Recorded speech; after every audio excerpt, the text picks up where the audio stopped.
Okay, hello everyone, and welcome back to another review slash preview of the Who's Code Again podcast. So once again, we do this live during the week. We ideally do this on a Monday, but in some cases we end up doing it on a Tuesday or a Wednesday, as in this case, which is why this week's two uh, two episodes are now being scrunched into one. We're doing both the review and the preview of the past game week and the upcoming game week because we've been in several different places. So just FYI, if you're just checking this out for the first time, as soon as we're done recording this episode, this will go live on Spotify, where you can consume it at a later date, at a time of your convenience. So just a little bit of housekeeping to kickstart the episode with, as always. But for those of you who are watching right now and who are watching the stream, please don't forget to like and subscribe so we get these episodes out to bigger audiences on a weekly basis. And just generally bring more eyeballs and bring more interactions um, to the episode as we go on through this for an hour or so. Anyway, but before we begin, I'd like to introduce everybody. I'm Abin. I'm the returning host. We have Tushar and Sid here. Akshay will join in at a later time.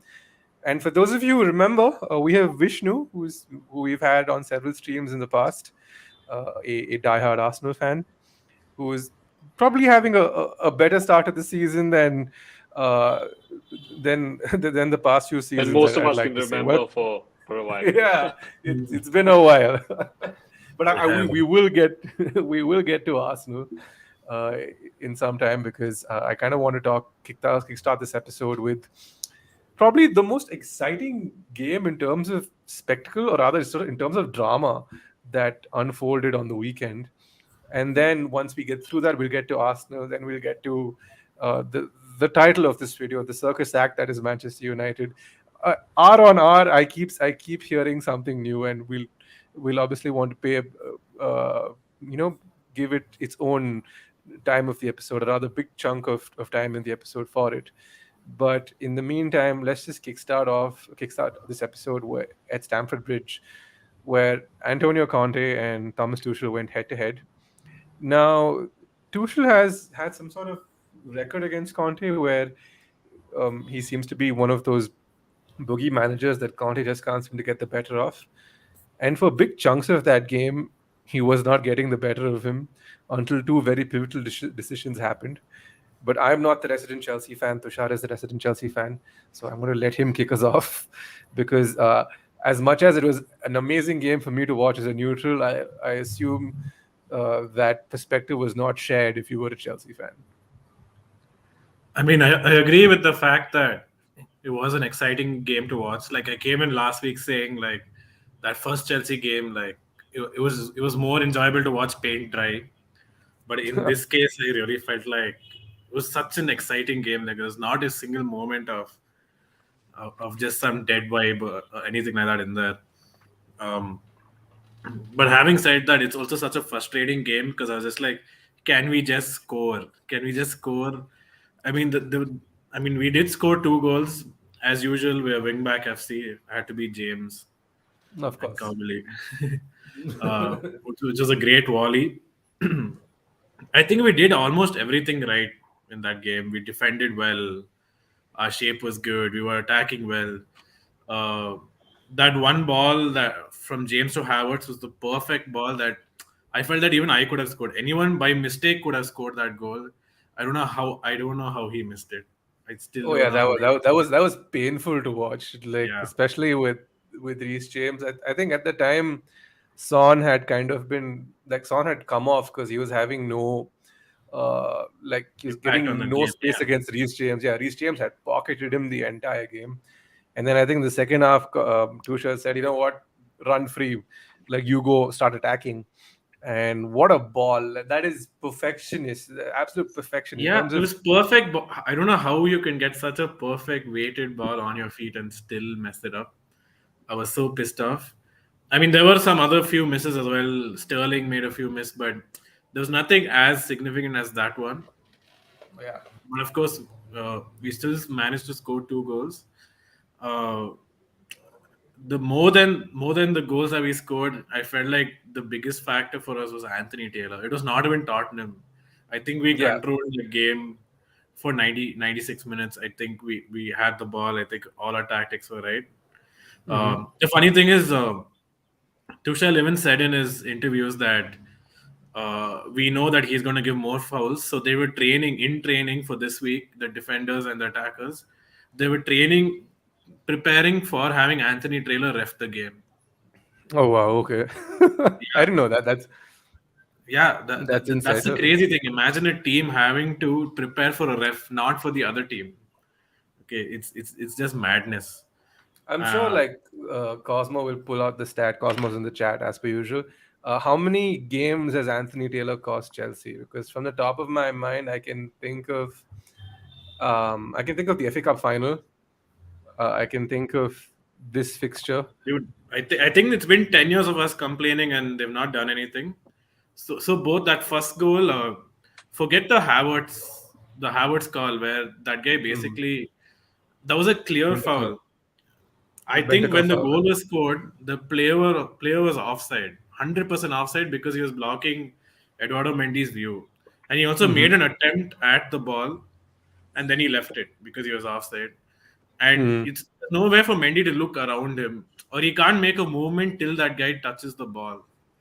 I Mm. mean, for me, it's offside. I even saw like some ESPN FC or something. They called some some Mm. referees, and they're like, "Dude, this is 100% offside. I don't know how VAR didn't call it."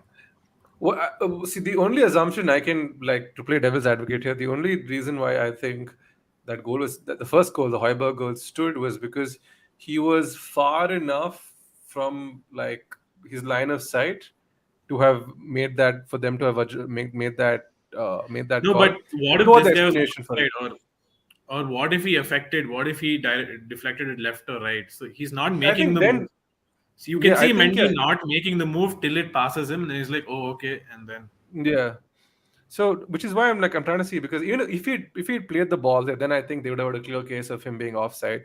But the fact that he was, let's say, about 7 to 8 yards from goal, um, meant that it wasn't necessarily like.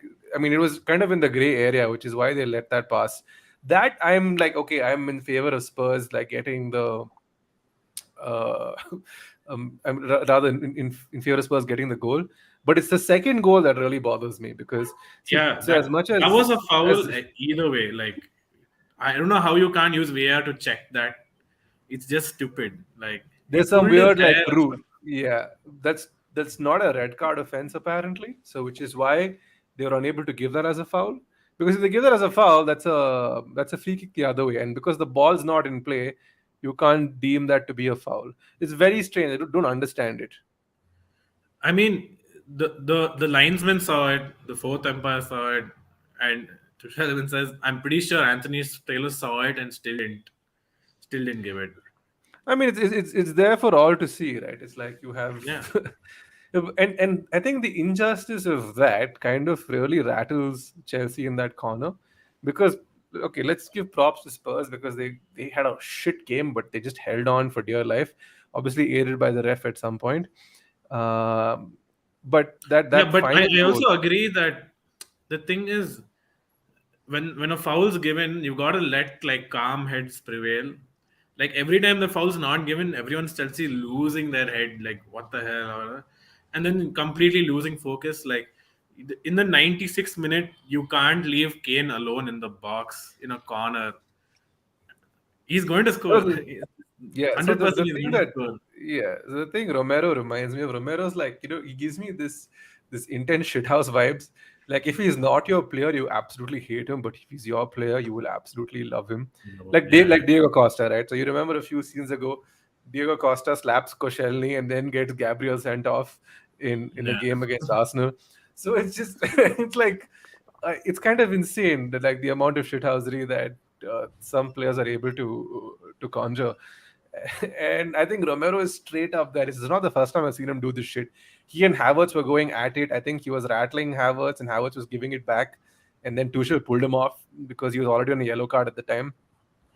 Yeah, I mean that there again, like he had to pull Havertz off because Havertz is just constantly arguing with the referee and that guy like Romero. Like Yeah, yeah, and he, Romero he, was he getting stopped what he concentrating wanted. on the game.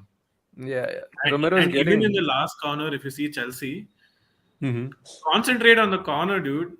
They're still fighting with the players. They're still fighting with the referees. Still unhappy with the decision. Of course, it's an unfair decision. It's a stupid decision. But you could have seen the game out and then complained, or then Yeah, wouldn't have cost us 2 points. it's like they all switch off, and if it's not Kane who's scoring, it's Richarlison who's scoring. It's not the greatest Yeah, shot by Kane. That's the crazy thing. It's like when the ball goes in the air, I think Richarlison scored at that point because he runs away. When another shithouse, Conte has got two now in his team, so it's kind of but then you realize Kane's got the flick on, and it may have been going wide if it wasn't for Reece James's foot. We'll never know.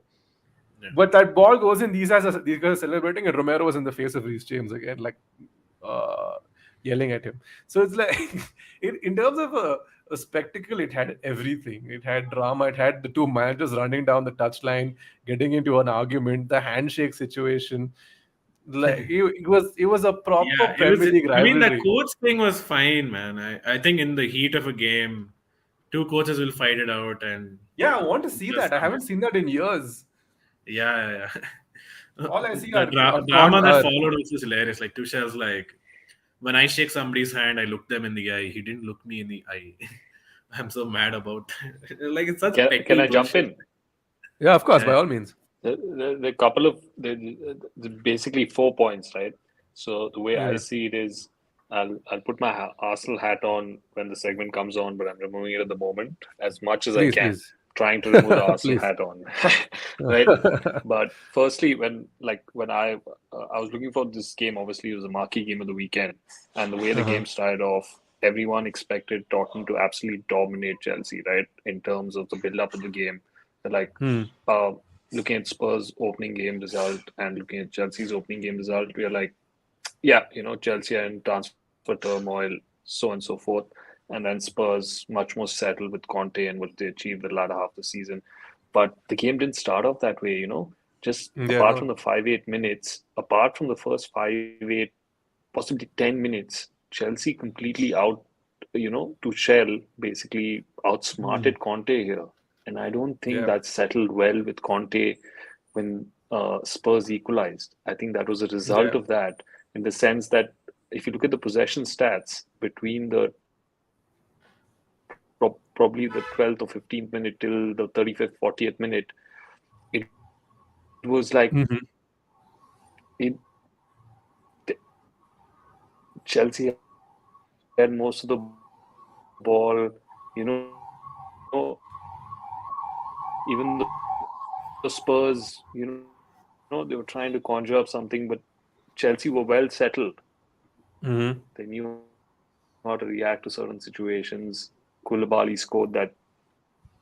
I mean, that was a big questioning. Why isn't the first back post crazy goal, right? Hmm. You're thinking Yeah. What a I goal! I was wasn't like, really that. surprised personally, because I think Tuchel is like they've all settled up in the front post, middle half of the penalty area, and then this guy, just strolls over the back post, free volley, right? Yeah. And What a wall! You could have taken secondly, someone's head off. yeah, yeah. I mean, that's if a striker had scored that goal as his debut Premier League goal, I mean, the papers would have been wild. But since he's a Yeah. defender, I mean, the bias between defenders and Hmm. strikers. We've all seen before. Of But course. I mean, I think Yeah. that deserves a headline by itself. The way In Chelsea, if you're a defender, you're also forward. Koulibaly stepped up and he flushed it. I Yeah. think I think the way I say it, it's the way the whole game was built up. They were like, Spurs are going to come to the bridge and we're going to beat our record. We haven't beaten Hmm. Chelsea for so many years. We're going to come there and put a marker Hmm. down, right? That didn't happen because Tuchel is, I think, a very underappreciated. I wouldn't say underrated, but I think he's a very Hmm. underappreciated manager. They're very two different things in terms of how we um, have a rating of managers. Like underrated is a different thing. Underappreciated is a very different thing. Hmm. I think Tuchel is very Yeah. underappreciated in terms of how he sets up things and the way he has to. Even last season, like the whole owner situation and how he dealt with that Hmm. situation, and how he not managed to get top four. He was still in a very strong position to get top four, but he still got over the Hmm. line.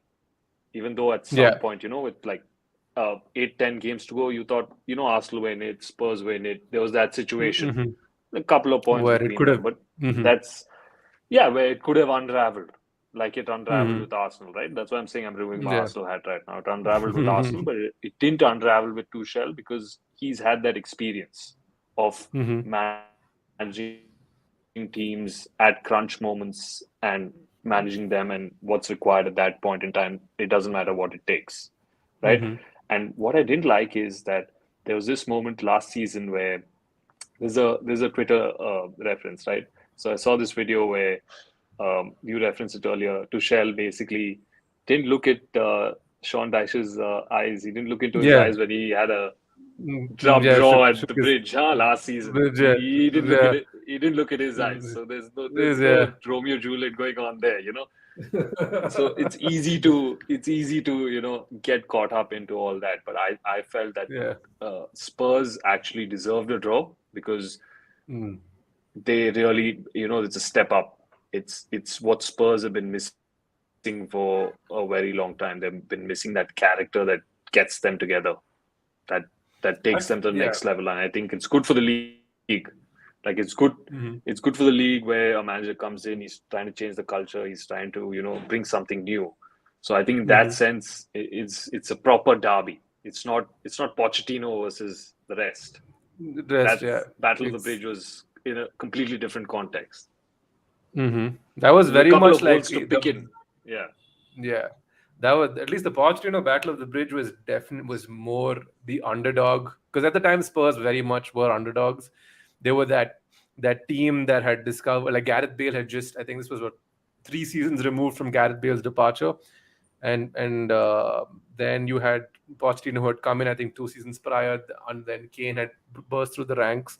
There was an exciting team that was coming through, and who really should have pipped Leicester to the title, but that exactly. going So I'll having put my gone. Arsenal hat on again and say Yeah. they finished third in a two-horse race, Yeah, exactly. That's what everyone says, right? They finished third in a right? because they lose that game and then go on to get spanked by Newcastle. I think 5-1 on the final day, ultimately Exactly. guaranteeing St. Otteringham's Day all over again, which is kind of uh, like so Spursy as one Yeah. would so But fondly I put think it. I think I think in terms of the Chelsea Spurs game, it's more about the context. It's more about how the season is the preseason. Plus, I think Conte was in a much better position to get a result at the bridge, but he didn't. But He didn't. that's why I I give don't. I credit to think. Tuchel. Yeah, I think so. I think Tuchel's wingback system. There is there you notice it when it really clicks. There is a point where he starts to suffocate teams because the wingbacks have pushed up all the way, and the team is just unable to get out. Where Reece James is pretty much playing as a right forward. You have on the left, I think was it Cucurella? Cucurella also did a really good game playing as a Yeah, left forward, and just pressing that the opposition team into their box. And I've seen nobody else do that as well as Tuchel gets to do it with his teams. The problem with him is that he does not have that striker, that exact kind of forward that would best suit that system. Because with Lukaku, he had a striker who couldn't control his first touch. I don't think Kai Havertz is particularly what do you he's call not a number goal nine, hungry.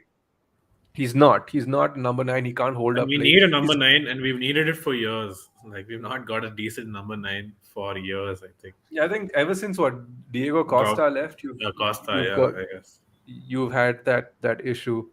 As for Spurs, I think when he went with a back four, if I'm not mistaken, or rather a back five, and then he switched the formation out in the second half. And I think for a 10-minute period in the second half, Spurs were really on like got control of the game because they had that one extra man in midfield, and he just made things a lot more difficult. Before obviously Ben Davies has that brain fart, and Reece James like goes in at the back post, smack. What a finish, by the way. But Yeah, you know what is surprising? They put on Broja. yeah, bro. I don't I was know. like, where did this guy come from? Like, I thought he left the Dude, he's club. actually a great striker. I don't know why they haven't Yeah. um gotten him there. Yeah. So Rohit says an Arsenal fan putting in a case for Tottenham. From Rohit in the chat. He also goes on to say that a draw is a good result for Arsenal. Don't want either of them to win and get all 3 points. I mean, yes. Now it's now the table doesn't lie. The only two teams to have remained to have gotten 6 points over the two game Yeah, but weeks I think have been that's a great point what you just said earlier. yeah.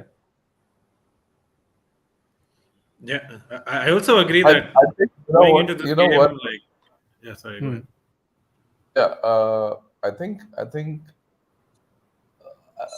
the top four will be determined by points off of each other. I think uh, because let's face it, Arsenal, Chelsea, and Spurs are the 36 more are games to go. fighting effectively fighting for two places, and whoever can get points off of each other, I think that's going to at the end of the season determine who finishes in the top four.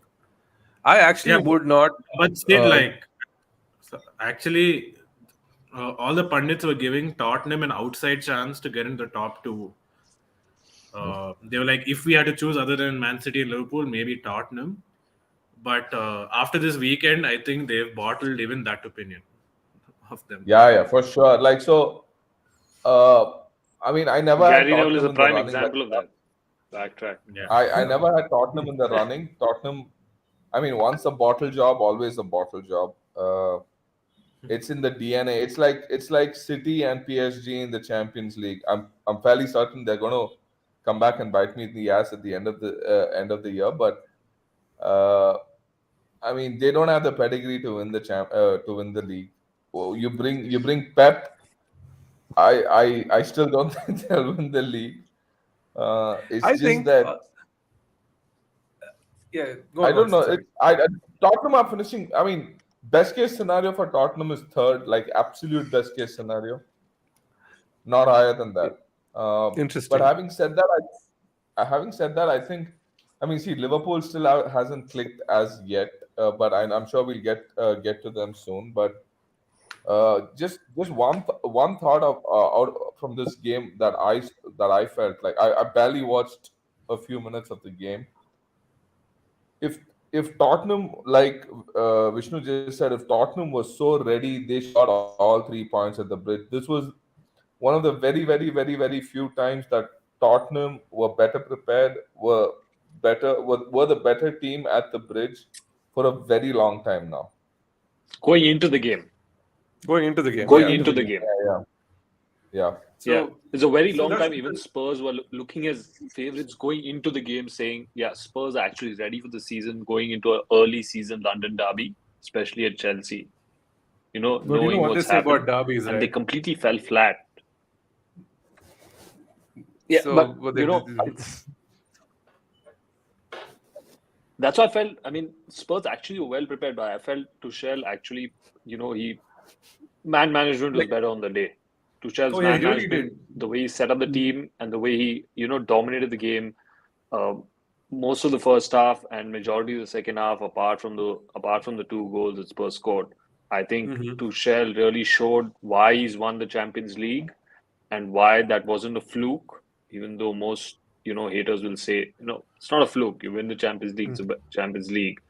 But Yeah, I you think do. Tuchel is a very underappreciated manager. That's why I said he's an underappreciated manager, not an underrated Not, manager. that's actually a great way to put it. I think so. I mean, I can't believe I'm sitting here and defending Spurs, but I guess I will. As they look more prepared, I think they have more weapons, ironically, in their arsenal.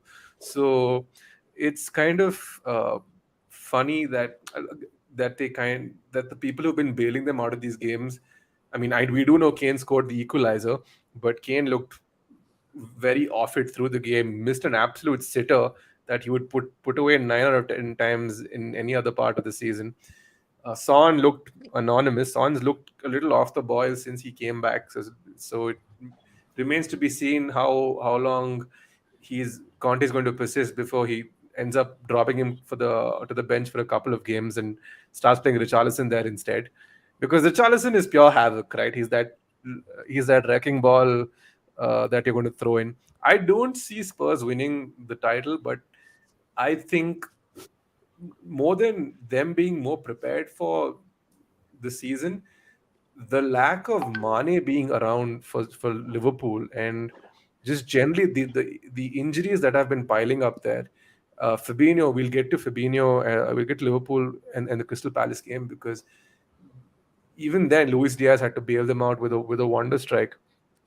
So as Cosmo in the chat puts it, this is the do or die season for Spurs. There is If they don't mount a title, they have all the resources for a title charge this year, but I I don't mean, think they'll win. ju- uh, I mean, I'll throw the question to Like, any one of you. reply to Cosmo. What are you Yeah, saying? I have an I'll interesting throw the anecdote. question. Wait, I can't. So wait, is this the one about? You want to go ahead? Yeah, go. No, you Yeah, go. I You just take it, want to throw Vishnu. a question. Any one of y'all can answer. So Do you think interestingly, there is? Do no, you so think there it's is sort of a a personal anecdote. So in terms Uh, of so what happens at every Premier League club, you can take a Legends store, right? mm-hmm. At United, Arsenal, Chelsea, Mm. you can choose that, right? So there's a particular question I asked Charlie George, because I attended Charlie George, and he's known for scoring the cup win against Liverpool in the early 1970s. Mm-hmm. And so I asked him a question about, when do you think Spurs can actually, they think they can challenge the league, but when do you think they can actually do it? So that's exactly what Cosmo, to answer Cosmo's question, is Spurs will always be Spurs until they prove it, right? It's until you prove it, you'll always be categorized in that category. Yeah, so it's going to be So in like that it's sense, there's a great line from The Dark Knight which everyone likes to quote once in a while. It's an unstoppable force meets an immovable object. The unstoppable force, wherever yeah. he's gone, has been Antonio Conte. The immovable object has been Spurs, because it just keeps shitting the bed somehow. So it's going to be a very interesting uh, season, or a very entertaining season to watch Spurs. Now, Sid, I'm sorry, yeah, we kind of your question, yeah, we no, kind of I bypassed. have one question. Yeah, I have one question. I'm gonna throw it out there. Any one of y'all can answer.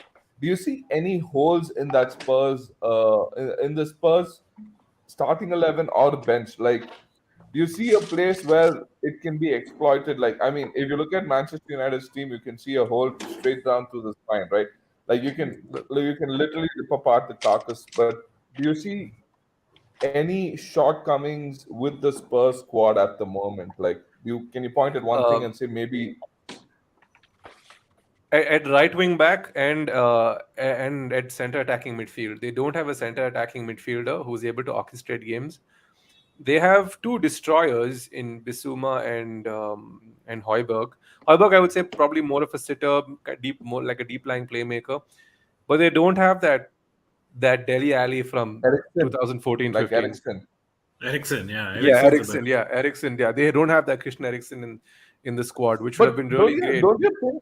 I mean, I may be making a very like an out of the blue sort of a point, but don't you think that CAM position is sort of dying with most teams playing 4-3-3? That number 10 role Yeah, I is mean, sort of a if you center. have a son, then why do you need a CM? No, but Yeah, basically, exactly. in that scenario, so I think the problem arises when they come up against a team that will just sit back, and will camp like say 8 to 10 players on the edge of their box and just keep repelling Spurs attack after Spurs attack. There's no space for Son to run in behind. I think the reliance on Kane as a playmaker will probably tell this season, because he's the one who drops Yeah, into because midfield. if you notice, Kane drops back into midfield many, many times to play, which is why you see Son running past him. So, Yeah, so which is why, it'll be again, like there's Rohit brings up the World Cup, right? And I think um so they have a great chance to end up in the top four. Like Rohit mentions that the World Cup coming, the way progressing, I think Spurs are a cert for top four. I think given the season they had last season, it's been with the squad they had, and with them managing to sneak into the top four places over the last few game weeks, and as much as I'd like to credit them, a lot of credit also goes to Arsenal because uh, that chaos was something else altogether. We'll all of that those episodes of All or Nothing dropped tonight, and we so it's Oh, going to do be they? interesting to see how what are The last yeah, they the dropped last Yeah, tonight two. yeah. and in an hour. Oh, Yeah, the oh, last three, the finale drops tonight. So there's Amazon released a clip of Arteta telling everyone to shut their mouth after the Newcastle defeat. So that's interesting oh, I haven't seen to that. be. It's gonna Yeah, be yeah, yeah. yeah. Yeah, it's going to be quite the It's on explosive. Arsenal's Uh, Twitter. It's on Arsenal's Twitter handle. I mean, I'm glad they're owning it. So I'm sure like every second of that clip has been passed through the club's QC Retweeted like checks and law. thousands of times. Yes, yeah, for sure. So, but anyway, that's as good of a segue as we could possibly get to talking about Arsenal. So let's talk about Arsenal. Uh, Arsenal against Leicester. So this was I watched this game. Gabriel Jesus looks like a different player than what he was at City, which I can't tell is if it's a City thing or if it's a Jesus thing where he was just being forced to play on the wing all the time. But he really seems to have taken that main man role to heart and is playing out of his skin, assisted by Gabriel Martinelli, who's only getting better season upon season. Um, Arsenal look like an outfit to be contended with this season. I don't know. See, once Europa kicks in, then it's anyone's game. But up until then, I think with the run of fixtures that they have, they look quite formidable. Like, I mean, I'm the United fan once again talking. Vishnu, like you can firmly put your Arsenal hat back on, and Yeah, I'm gonna put it back on. yeah. And Figuratively and you can literally. also answer Shreyas's question or comment Mm. while you're at it. Yeah, I can't wish yeah. I think. I'm on my Do you phone, think? so Yeah, we says Vishnu. Do you think Oh yeah, Gabby and Zinchenko will get the winning mentality into Arsenal? But I'm optimistic with my hopes. Come on, you Gunners. yeah. I'm not going to answer that question directly for the next 30 seconds. But if you just look at the Uh-huh. simple numbers, right? So I've Mm-hmm. got this. So if you look at 1920, like Unai Emery was in charge Mm-hmm. for part of the seasons. Part of that Mm-hmm. 1920 season, Arsenal ended up with 56 points, right?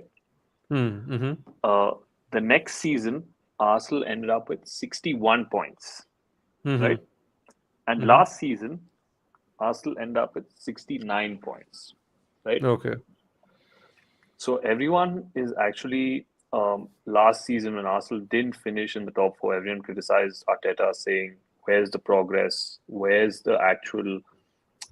Where can we see it? You know, Mm-hmm. where can we actually see the difference in terms of?"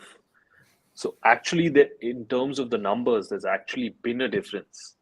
But Mm-hmm. what I feel this season is, I still clearly and distinctly remember when we had this conversation when Arsenal lost to Brentford last season. We had a similar session, right? Mm-hmm. Before the opening day of the season. And I clearly said, you can go back, and I said, last season was the most least excited I, as an Arsenal fan, was about watching Arsenal, right?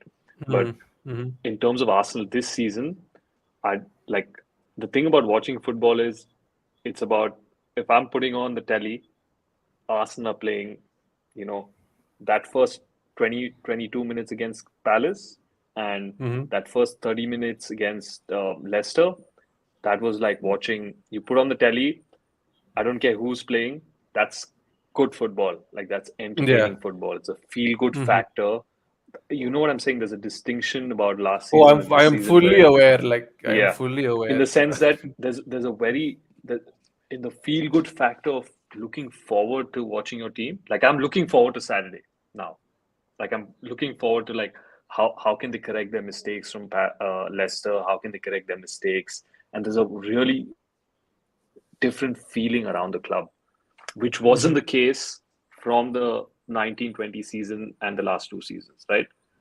So in terms of Zinchenko and Jesus, I think they're not they're not necessarily going to bring the winning mentality, but they're going to bring a sense of security as such, in the sense that because last season Arsenal were the youngest squad in the league, and we still are the youngest squad in the league. I think going into last weekend, We were still the youngest squad in the league. But what they bring is like there was an article I read the other day where Jesus and Jaka's back in the leadership squad, right?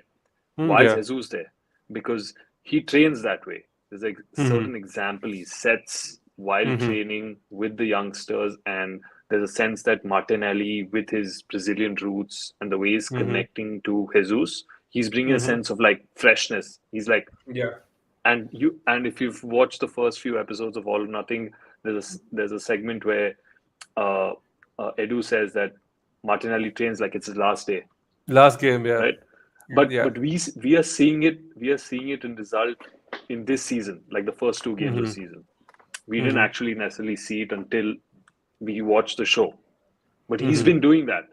But I think it's a result of what he's been working on and how hard he's worked throughout last season, and that's come to fruition now. So in that sense, I think Arsenal in a very feel-good factor, but that doesn't necessarily get you results.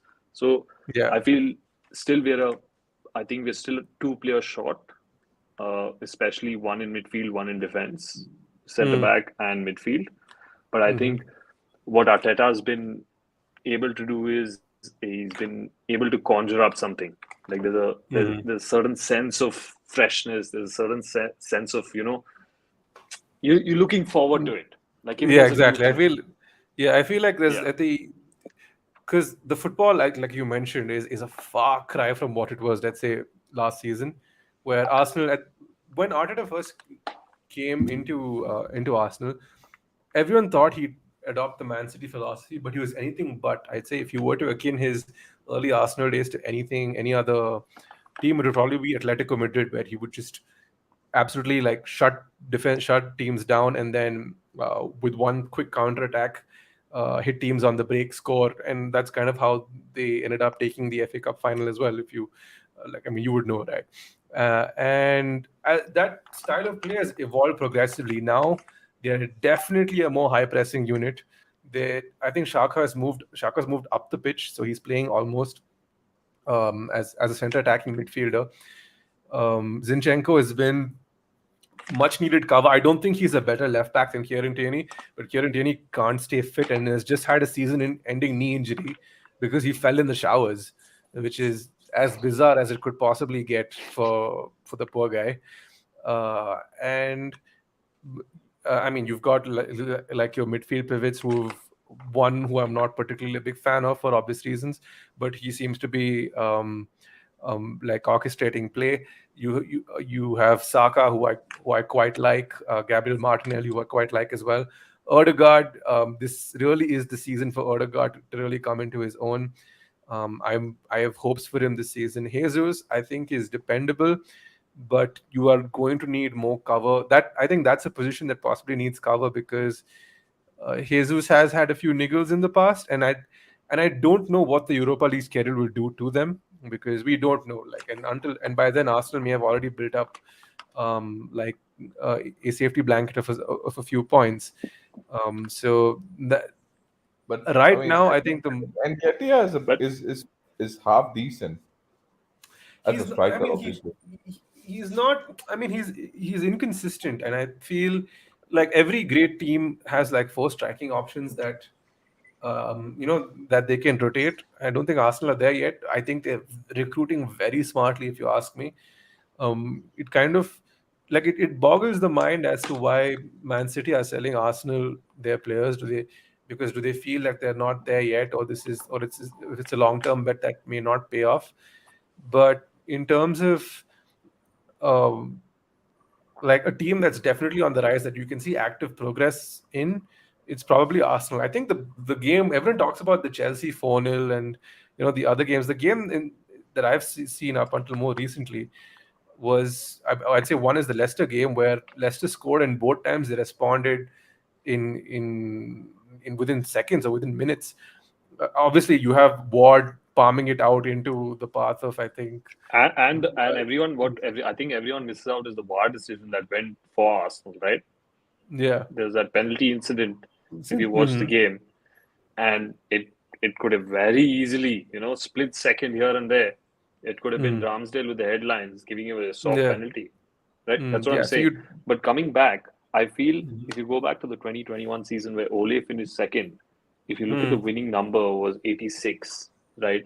I feel this season with the break for the World Cup in Qatar, I feel this year the winning points are going to come way down. It's not going to be over 90.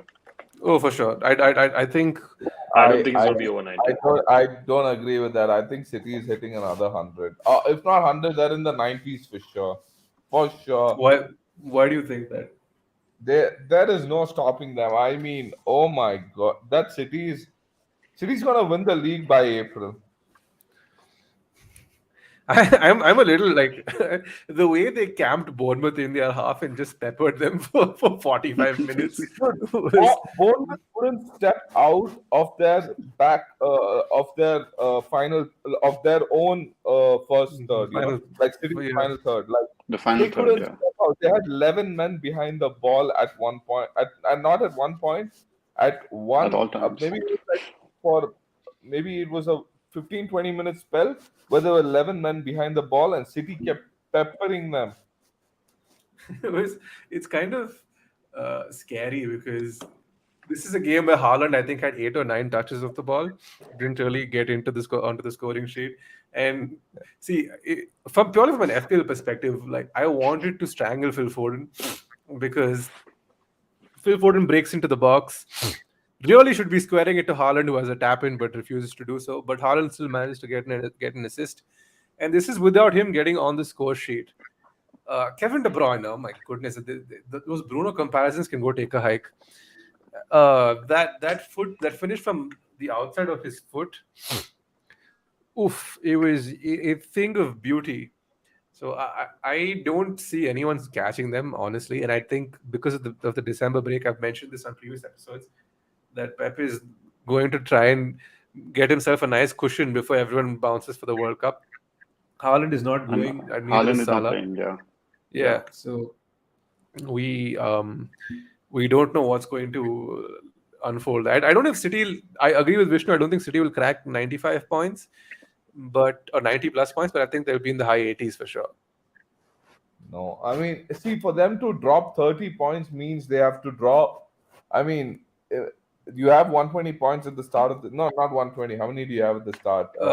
38 into 3, so that's 148 points. 140. 114, yeah. Yeah, so they're not going to drop 24 points. I don't think they're going to drop 24 points. Come on, where do you see them dropping 24 points? Like, let's be realistic. 24 points is a lot for City. I can't believe we're discussing 24 points. Like, is the league gotten either 8 losses or 12 draws, right? Mm-hmm. No, 24, no? Yeah, 24 Yeah. means 12 draws or 8 losses. 8 losses, yeah. Yeah, they're not losing 8. They're not losing more than 2 or 3 games. Okay, so that's 9 points, and then you're telling me they're going to drop and they're going to draw 7 games throughout the season. 7? I don't know. There's no chance that's happening, guys. Bizarre things can happen in the league. No, but that's why. That's exactly bizarre why things have I happened, referred to. Yeah. That's exactly why I referred to the 2021 season, where City's record was 5 draws and 6 losses, right? So it's not out of the world to lose 2 more games and draw a couple of more games, with a 1 month and 1 week break in between the season, which is never heard of. Like, none of the players have experienced this, none of the managers have experienced it, right? It's a new experience for everyone. And we have to take into account how last season we took into account, and every 2 years we take into account the African Cup of Nations that happens, and the number of players that go for the African Cup of Nations, and what impact that has on the squads of especially Liverpool and certain teams, right? Which was the case last season and a couple of years ago. And Liverpool still managed to win the league that year. But at the same time, I think it's a unique situation for every league in Europe, where the points are going to come down, I think, on an average. Where, as I said, that 2021 season, the winning point was 86. I wouldn't be surprised if it's around the same mark. Is Algeria going to the World Cup? But isn't that also because of COVID and the whole lockdown and games getting postponed and fatigue coming into the players.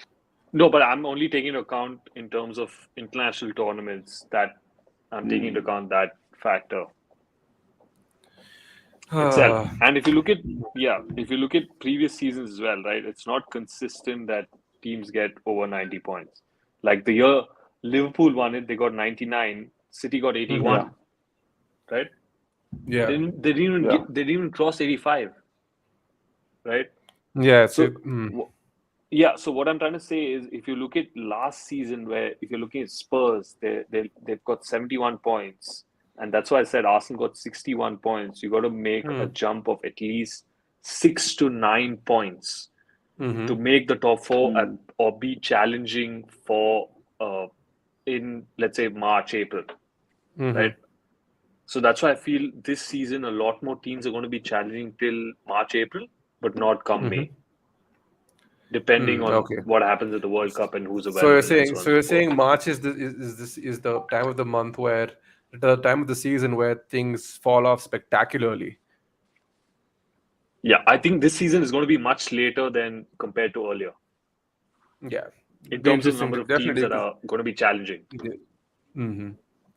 Cool. I mean, see, I think we'll get a much more clearer picture after the second World Cup. international break. I think second international break. When is I the think first that- international break? After 4 game weeks, no? Is it still happening? Are they sending them on international break now? Yeah, because they have to do there will be international breaks. Why, First because one is is it October 3rd. okay? So it's a fair while to go. Yeah. No, sorry, So, 29th. Of what? Wait, September? August. Of course. Then it's like it's Yeah. 2 weeks away. Bro, I'm telling you, it's So- after 4 games. It's been like this ever since I remember. Yeah. It's Yeah, no, so because it's- I assumed because of the World Cup they would stop it, but clearly that's not what is happening.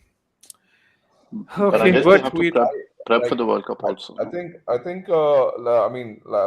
since we have Vishnu here, I mean, there were a couple of questions aimed at him. One was, do you think El Neni and Sambi are a good backup to Partey? So I think, as I said, a couple of players in midfield. So if you look at Fabio Vieira, right? So Yeah. Fabio Vieira can play anywhere along midfield. It's an interesting video I watched on T4 where he can play even Partey's position, but not particularly because he floats. So there's one video where in this particular game in the Portuguese league where he floats between 4 positions literally, right? So he's covering essentially for 2 players in the Arsenal squad currently. That's why I said we are maybe a player or 2 short in the midfield, because I think we've not seen Fabio Vieira play yet. But when we see him play, I think he's going to be sort of a game changer in the sense that how you made the point about Xhaka getting to the box more often against Leicester, but make the observation that why he didn't make those same runs against Palace, right? So what I think I'm making a personal assessment here in the sense that the signings that Arteta's trying to make is that Xhaka's making these runs against Leicester in the box, but he's not against Palace because Vieira's going to be doing the same when he comes on. He's going to be able to do both. Like Vieira, when 1 or 2 years, he's going to be a more, floating sense. He's going to be that player that can give him more tactical options, right? It's like you start 4-3-3, but who starts where? Yeah. Who's playing where? It's like if you watch Arsenal the last 2 games, all the front 3 are switching apart from the right hand side. Zinchenko's coming in, Xhaka's making the overlap. We've got to overload, and in that sense, that's why I said we are player 2 short in making those adjustments in the game, not starting. but we are short a player or two making changes within the game. Mhm. So, but I'm looking forward to Fabio Vieira because he's going to give us options in terms of I how completely, yeah, Arteta I completely decides to forgot about set him. up for If the I'm being, 95 minutes. hmm Yeah, So I mean, completely forgot about in him that because I was like, sense. okay, yeah, and I was like, oh, Yeah, he's injured. I think when's he back? He's back next month at some point. he's fit. I think he should be on the. He should get a couple of minutes depending on the game situation next weekend. Okay, cool. I, All right. I Yeah. I just have one last question about Arsenal. I'll be honest with you, I haven't watched Arsenal this season. Do you see Arteta having a particular plan in place or a particular style of play? Are you able to notice that? Uh, like when you watch Pep play, you see triangles. When you watch Klopp play, uh, you see the high press that they do. You see, I mean, you can actually see it. And when you watch You United can under actually Ole, see it. you knew that they would set up for counter attack. And so does Arteta have a plan like that? Like, does he have a particular You style of That's what play I'm that saying. You you're can able? actually see it in the sense. That's why I said that since he signed mid-season 1920, you can see in terms of the personnel, right?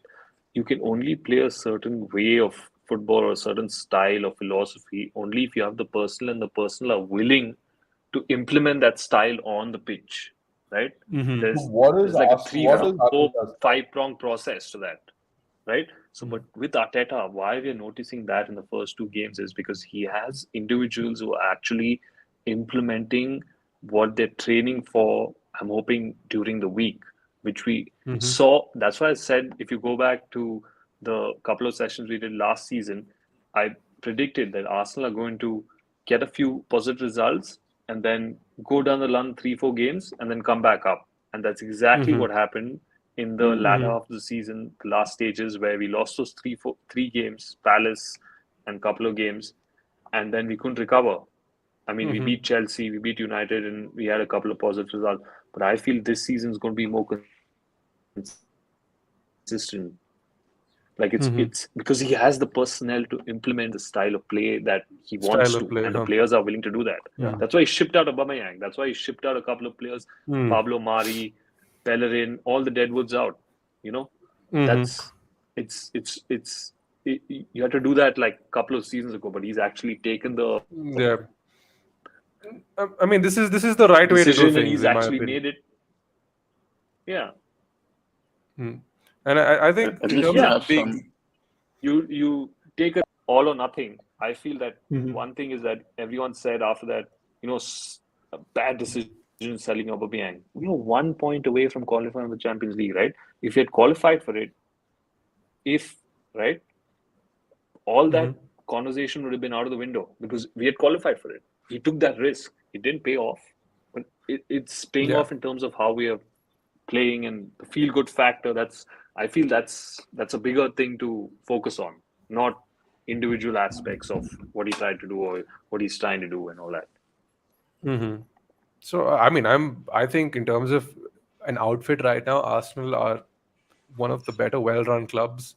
Given given how badly they were run for a few years, I think props where props is due. Josh Kroenke's come through, restructured the entire club. Edu is getting some work done. I think Vinay Venkatesham is the CEO. Like him and Edu are really pulling together. The team looks cohesive. The team looks like it's going somewhere. There's definitely a plan in place. But and I feel this will be another season of growth. And next season is when I think Arsenal will make the top four spots this year. But next season is when um, you ask yourself if will he be able to take that bigger step, and that's a question for next season. But I think we've spent enough time on Arsenal. There's a quick question, Vishnu, for you before we move on. It's from Yeah. Rohit, who says, "Do you think selling Guendouzi was a smart move?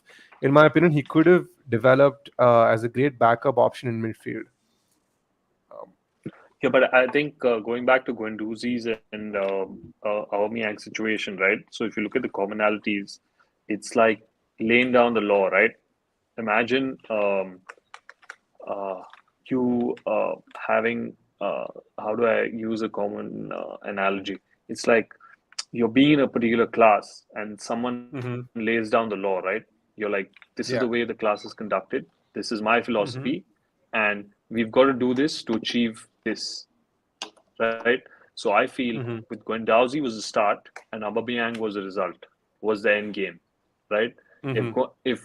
if Arteta showing if he can ship out Guendouzi for doing what he did with Morpay in that particular game as Brighton, talking about his salary and how much he earns X Y Z, Yeah. and Mm-hmm. being a bad boy of sorts, it's like Aubameyang, you can't get away with this. I've already shipped out a guy for the same kind of behavior, right? So it's smart. It's a pattern. So I feel Yeah.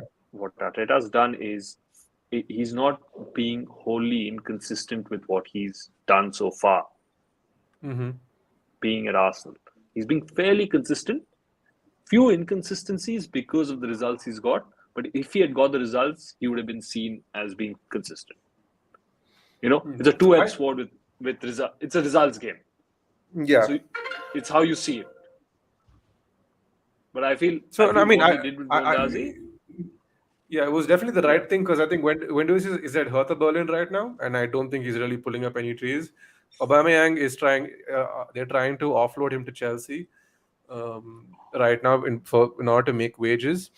Or there's another club that has come in to inquire about his position, which brings me to my next point. I feel like we spent about close to an hour talking about everybody else, but without addressing the massive, gigantic elephant in the room that is the title of this video. Sid, I'm sure you're not watching Arsenal games, but did you watch the United Brentford game? No, I'm not watching United games, dude. Yeah, even I'm not watching any of these games. I'd rather It's useless. watch Arsenal games at this point. I mean, at least I could watch beautiful football. The funny Exactly. thing is, I'm not watching Arsenal games. I'm watching the United games. I'm joking. You know what? I can't like, complain. I'm pulling a No, leg. I back. can't. I don't. At this point, I don't know who was Listen. watching United games. To be honest, I am for sure. At the risk of at the risk of my blood pressure, I am watching United games, and wow, I just got pity of an Arsenal fan. We're really in the shit, aren't we? So I need to so this is. I'm not going to spend a lot of time talking about Brentford because the clown circus is like if you open up United report, every hour there's an update that's blowing my mind. But we'll get to that. United. one of the guests who came on our channel a few episodes back. He saw the Manchester United circus act, and he said a circus is a lot more coordinated than Manchester United at this point. Oh, for sure. I mean, let's not even get started Rightly with. said, yeah. If you look at the likes of, I don't want to go on one more end, but okay. So you are playing a team that is known to be high pressing, powerful, have a absolute monster of a striker in Ivan Toney, and Eric Ten Hag elects to go small. No Scott McTominay, even though he is absolute shit. No Rafael Varane, and he chooses to go with Lisandro Martinez. And for the most part, Lisandro Martinez handles being like bombed on a regular basis with long balls, right? And now, uh, and so within 15 minutes of that game, or rather within 18 minutes, they were 2-0 down. The first being a clangor of enormous proportions. Now, it wouldn't have been so bad if it was just, like a one-off. But the fact that De Gea can neither distribute nor can he shot stop anymore, which is basically his biggest trait, really. I mean, all signs point to the fact that we should not be persisting with him. The game has moved on. He cannot distribute with his feet. It does not make him a bad person. It just makes him unsuitable to the system the manager is trying to employ. So And anyway, Dean Henderson was right. Yeah, Dean Henderson was right, but it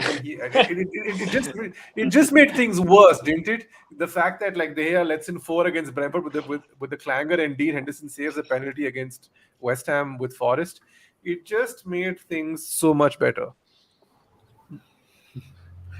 That was really funny to No, watch. but Dean Henderson. to be fair, yeah. Mm-hmm. No, but to be fair, Right. De Gea's had clangers in the past as well. He's Yeah, had of course, about which at is why least 5 or 6 clangers in the last few years, Dude, and he including cost us the at league. Let's not get there. the Ronaldo Cole, the World Cup, yeah, Portugal Spain. yeah, of course, Yeah. yeah, Everyone forgets the that. hat trick It was game. a clanger. Yeah, That changed the game, right? he's Everyone not been the forgets same that. since. You Like know, he's yeah. yeah. I mean, I, everyone misses that point. see, Everyone De Gea, looks at his United let's career, not talk about and De Gea's clangers. He's cost us a league, a proper like a league. Okay, so I still remember that Wait, what Blackburn. do you? Oh my god, nah. Oh yeah, that nonsense. Oh yeah, of course. The New Year's Day game, right? Again, the New Blackburn. Year's Day game. Yeah, 3-2. We Yeah, Yeah. lost 3-2. yeah, lovely. I know. I had forgotten about it. It came back to me.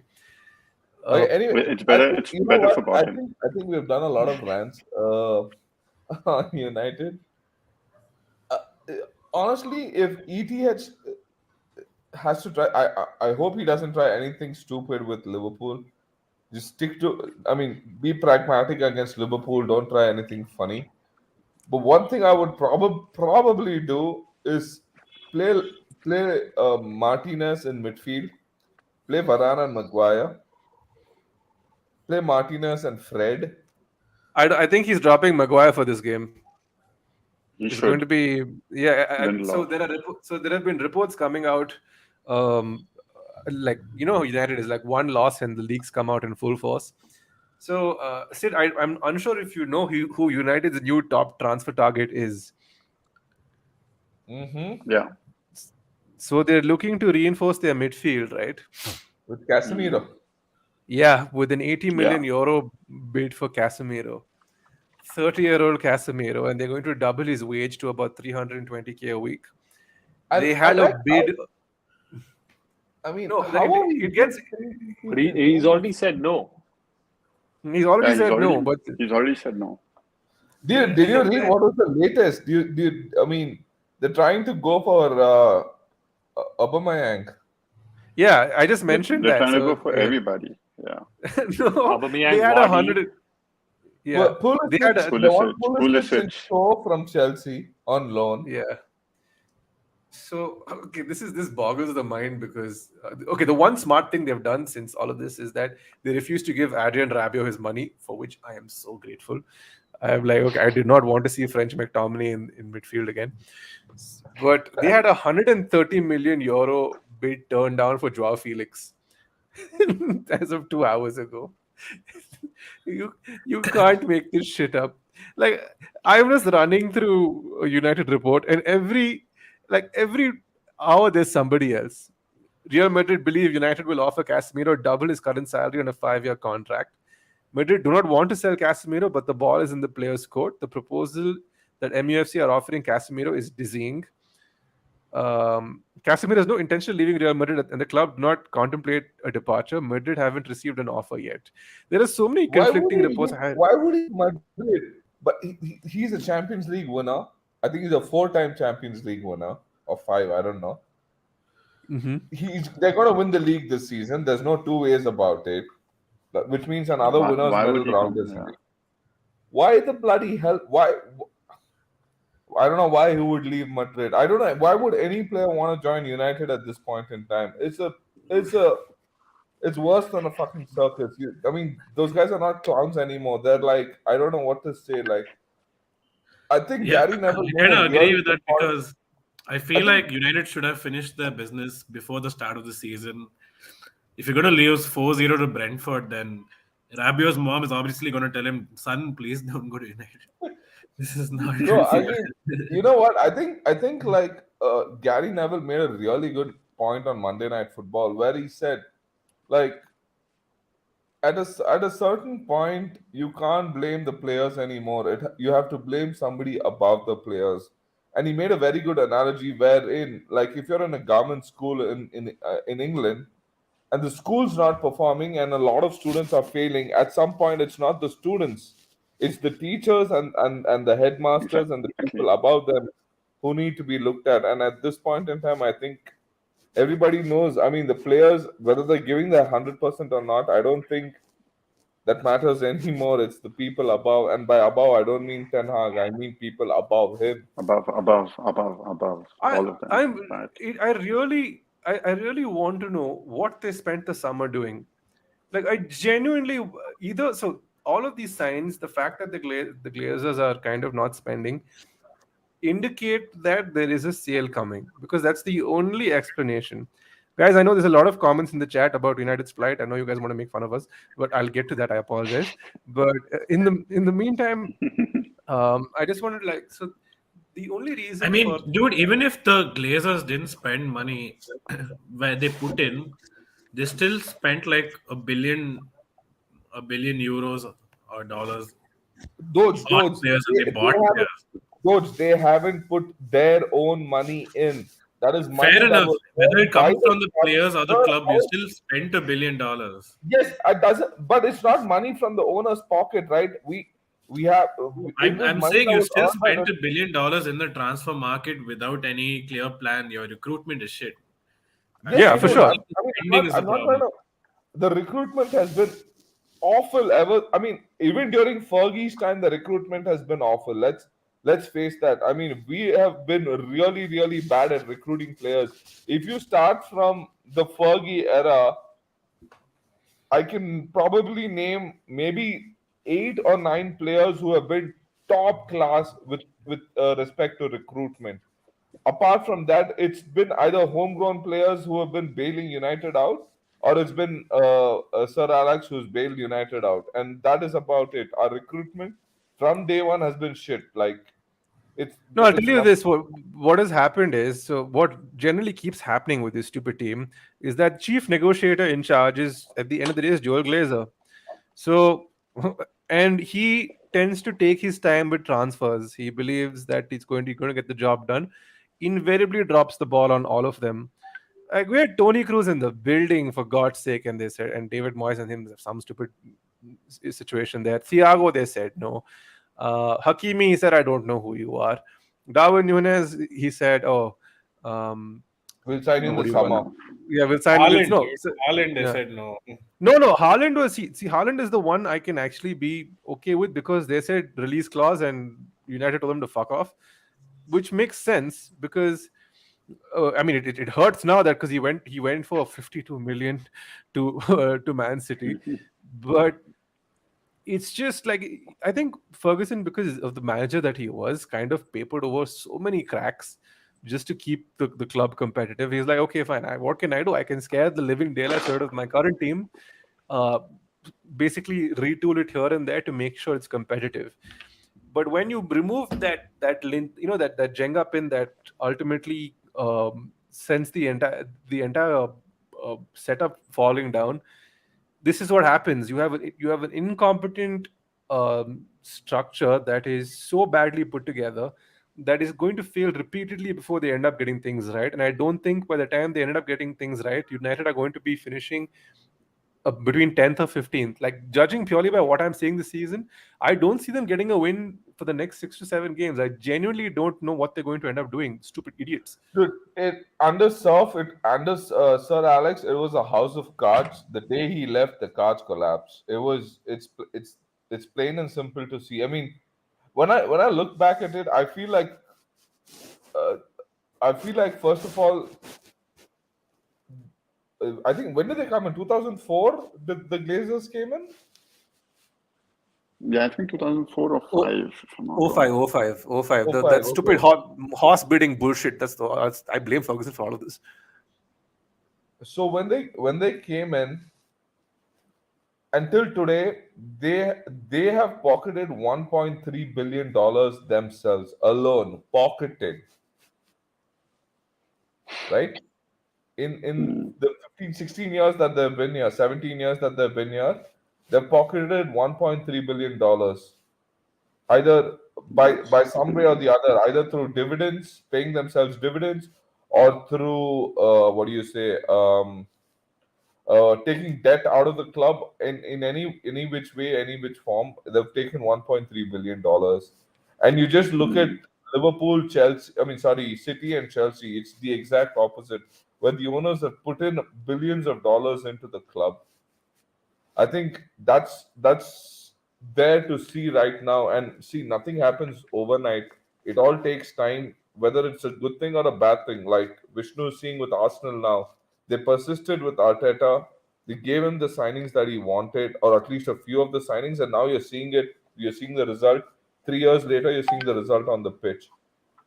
It Everything takes time, and whatever the Glazers have done for the last 16, 17 years is now the proof is in the pudding. And I don't know, shambolic. They haven't built a new stadium. Go and see every other club. New stadium, new training facility, new training grounds, state of the art technology.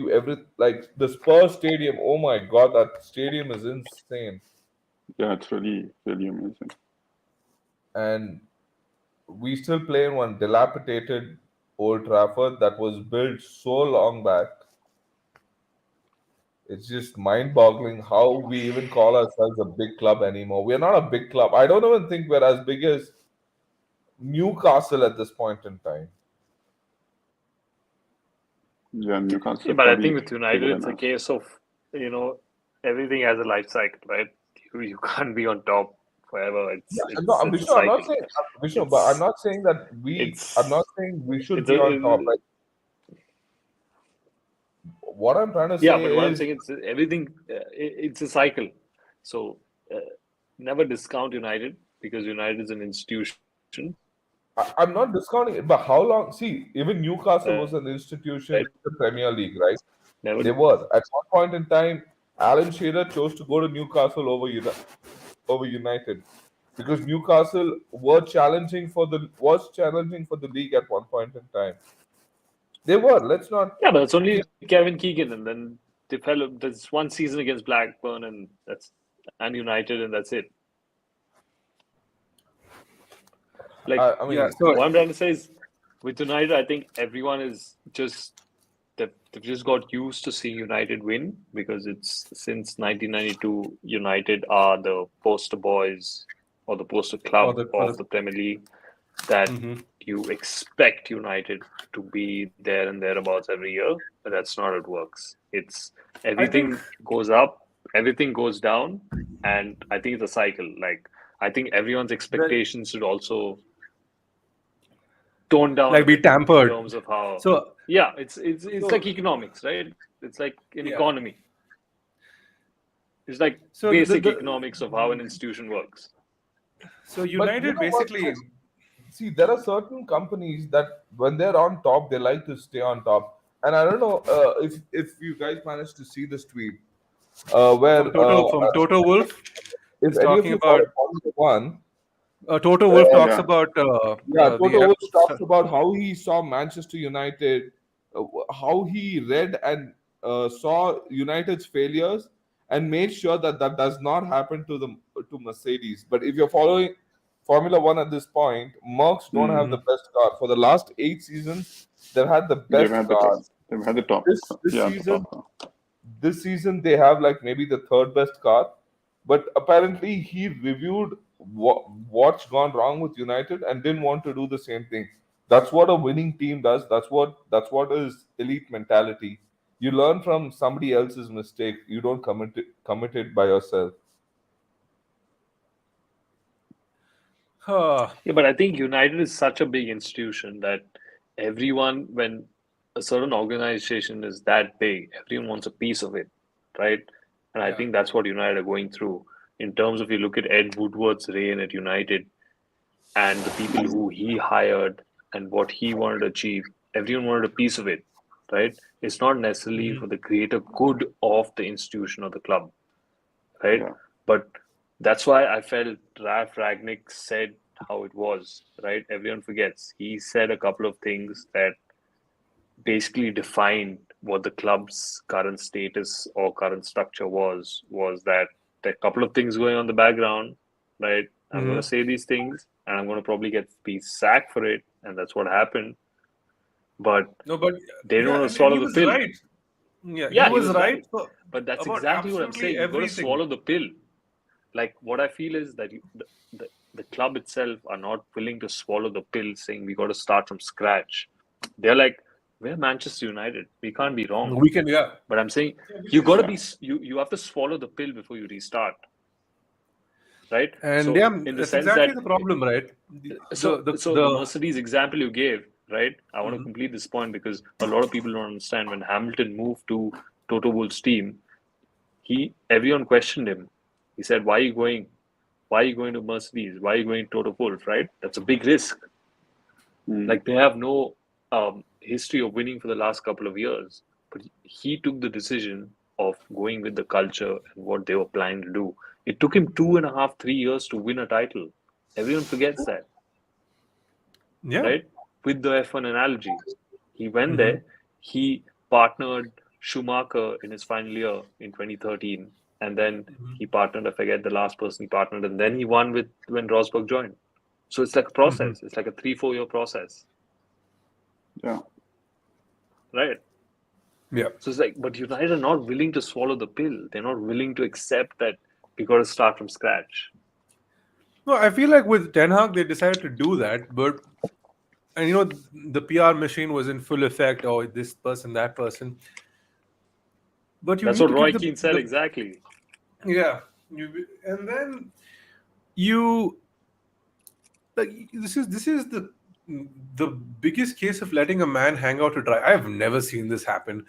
Like every other new manager who came in got a better window than what this guy got, because at least I may be proven wrong, but for them to they need, like when Ragnick mentioned that he needed 8, 9, 10 players to fix the squad, he was not wrong. If you go through the team, right, like if you end up running through everybody that's in um, that's in that squad, you need surgery right from the goalkeeper up to the striker. There were bids coming in, rumored bids for 60 million for Marcus Rashford from PSG. I think if it continues the way it is, he'll be valued at 30 next season. So if you want to sell him now, is probably the time. He does not fit a possession-based style system, and those are the things that the Glazers don't want to let go. The Ronaldo experiment, he's 38 years old. Let him go. I know he's your commercial, what do you call, Cash image cow. icon? Yeah, cash cow, He's a exactly. cash cow, dude. Yeah, and Rashford is the face of the organization for what he did for the nation during the pandemic. But at the end of the day, they're footballers who are not fitting the system the manager you have brought in to guarantee long-term success is trying to implement. So let them go. Like it's okay. You don't have to persist with them. Like this is no one. Everyone is going to be upset. The Ronaldo experiment. That man has given me some of the best years of my life. The I will, as much as he's been an absolute dickhead over the last couple of months, seeing him come back to United was that one game against Newcastle was wonderful. I will always treasure it. The 40 goal season into '08, him scoring that header in the 2008 final, some of that goal against Porto, he doesn't, like, his legacy is being tarnished by just sitting around here and getting whacked 4-0 by the likes of Stadio Brentford. Dragao. And Yeah, playing the the Euro. Stadio. Yeah, the Stadio Stadio Dragao. Dragao. What about the Fulham equalizer where he runs down the left? Yeah, Oh, and the this winner. the No, that was the winner. the one where he and the Derby County game, he just can't score, but he scores on the fifth attempt, and he goes 1, 2, 3, 4, 5, and it's just so there are such good memories. It's like, dude, just leave. Don't get sucked into this toxic. Like go wherever he wants to. I think they've tried to use Ferguson to damage control. It's like it's going absolutely tits up. So this is a team that has no direction, and more than anything else, if this transfer window ends underwhelmingly, Ten Hag should walk. And I say this knowing fully what it's going to do to the club I love. Ten Hag should walk. He does not deserve to be put in a situation where he risks his own career after having been dealt such a bad hand by the fools who promised him so much. But we're Dude, talking so much about the it's a Glazers. graveyard. It's a What graveyard about for players. It's a graveyard for managers at this point in time. It's where football but comes we're to die. but we're talking so much about the Glazers. I don't know if you've already touched upon this point that about Elon Musk's tweet. He was Oh, that joking. was a joke. That was a No, joke. he Like, confirmed he was Sorry. joking. He confirmed he was joking. Okay, I haven't That was followed a up on joke. that. Yeah. Yeah, he was But joking. Elon Musk is do you not think? no chance in But hell. that would Surprisingly, change. Elon Musk could That be would a change the worse fortunes manager of. than the Glazers. Yeah, for all. I was just thinking that this morning when as soon as I opened my phone and I saw my phone blew up with Elon Musk and I'm like, please not him. Like that guy's a toddler in a man's body. Like I was like, oh, must be this is another one of his tantrums. Yeah. Like he got like put into a corner after the whole Twitter debate, the Twitter fiasco, and ended up. I mean, Not buying it. isn't he getting sued by them at this Yeah, point? he is. Yeah, so there's like I'd much rather not. Like I'm Fair happy enough. to stay away from Not Elon him. Musk. I mean, when Saudi was there and when they were knocking, the Glazers should have just sold and walked away. Yeah, they The should have. Saudis would not have. The Saudis will build Newcastle up. They didn't. They're not going to like go after a football team. And plus, I think I'm a little better off without the Saudis. Talking about the Saudis, still own a part of Chelsea with the new ownership. No one's touching upon that. Oh really? Oh, No one's touching upon that, huh? Conflict of interest right there. Todd Bowley is very much the face. He's got about, I think, between 600 and 800 million tied up with the Saudis. The same group that bought Newcastle over. So what? So one group has two clubs in the same league. Yep. Effectively. Effectively. That's going to be Is very that even hard. allowed? I never knew about I this. mean, if it can happen in the IPL, it can happen anywhere. I didn't even know the Saudis Essentially. were. Essentially, yeah. There's Oh, an this is interesting very good. Athletic article that was written about this issue.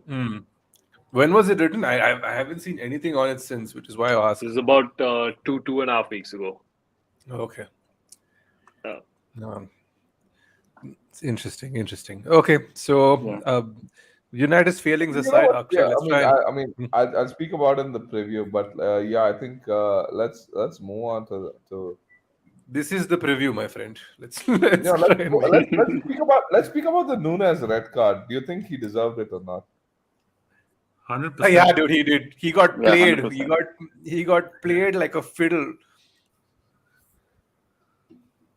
Anderson was, I mean, I've never seen anyone perform dark arts as good as him. Like, I think he was better than Professor Snape with the dark arts, you know? It was a thing of beauty. Oh, it was so good. Oh my God. Like he The thing about absolutely Anderson right. is, I think about Anderson because I watched the Palace game, right? And Anderson was pinging those long balls in, right? And He's so good. If Palace had pulled back one, I feel Anderson would have been man of the match. It's that close because Anderson against Arsenal had a phenomenal game. Like if you look at it, if you analyze the game, Anderson in terms of both sides, Saliba got man of the match, right? Because he kept a clean sheet, Premier League debut. But I think if Palace had pulled one back through one of those chances they created, I mean, they had 3 or 4 good chances, 3 clear chances. If Palace had pulled one back, I think Anderson would have been man of the match. He had a phenomenal game. I think Anderson's going to be standout this season if he keeps up the pace. I think he's good. I think he's going to a bigger club next season. I think even at Fulham, he was very good. He's gone to Palace and gotten even better. I think he goes to a bigger club at the end of the season. City. I think he's started off at a very good level. Like Yeah. There was that moment about Nunez as well. Nunez had 1 or 2 goes at him. You know, a little pat he to the head. did. Yeah. And he had a couple of goes at him, and then he lost his head, as they say. Yeah. Like, I mean, this never happens in a club team, which is kind of very alien to see happen. But more than anything else, Cosmo in the chat says Nunes showing he's got a short fuse will affect him a lot, and other teams will use it to their potential. I don't see it happening again. I feel he'll come back a lot more wiser. Maybe a few games down the line it may happen, but I don't see it happening anytime soon. It's a 3-match ban. It's a 3-match ban. He misses the United game. So Lisandro Not Martinez like can that's start, gonna help us or anything, but which It's means not like Salah's it's the gonna main help us man. anyway. I mean, Abin, at this point, you can play striker for Liverpool and you can still beat United. I'm sure. Yeah. I'll just wait for Maguire to press me and I'll spin. But Akshay, I think it's time we bring up the preview sheet. I'm Let's. Well, I'm not on my laptop, you know what's so I won't funny be in able all to. of this? Okay. The funniest thing in all of this is, by some weird black magic, United beat Liverpool on Monday. Oh, I'm They'll be calling it the relegation 6-pointer. they'll be ahead of Liverpool. That's going to be the funniest thing ever. I know it's not going to happen. I'm 100% certain it's not going to happen. But But bizarre things imagine can if they beat happen. Liverpool. That's just got to be so funny. Like a club in absolute turmoil and a club that you expect to finish second in the league. But relegation 6-pointer, my friend. Abin has them. I'm calling a Abin has them tight draw. winning the league. A tight draw. No. I'm calling a calling tight the draw. 3-0 spanking of United. Wait, I'll pull up the spreadsheet so we can all give our predictions. We'll pull up a column for Vishnu as well. Yeah, just add a column there. Proper spanking United's going to get at the Only hands of the multiple reasons, because you look at Liverpool's injury problems. Liverpool might be favorite on paper, but the way they set up, they don't have the personnel for it. And the way United set up hasn't changed because of their injury problems. So it's an even game. And it's at Old Trafford. And you know what happens when United are kicking at the Stretford end in the second half.